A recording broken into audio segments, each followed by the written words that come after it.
Samsung will launch 2 premium Galaxy A phones next year. The devices will debut as the Galaxy A37 and Galaxy A57 sometime in March 2026, but their key specs have just been revealed. Samsung's upcoming Galaxy A37 and A57. The two smartphones will have many similarities. The key difference will be in performance, making the A57 a flagship killer handset. Galaxy A57 could launch with Samsung's in-house Exynos 1680 chip. The device will pack 12 GB of RAM as an option. The phones will come preloaded with Android 16-based One UI 8.0 or possibly One UI 8.5 software. Include a 6.7-inch OLED display with FHD+ resolution and 120Hz refresh rate. The company may use frames made of metal, while the back panel would be made of glass for a premium look.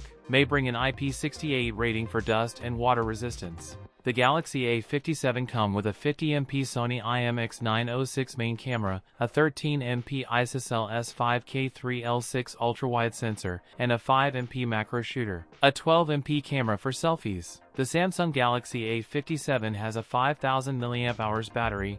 It supports 45W fast wired. That's it for today's video. If you enjoyed it, don't forget to like, comment, and subscribe for more content. Thanks for watching, and I'll see you in the next one.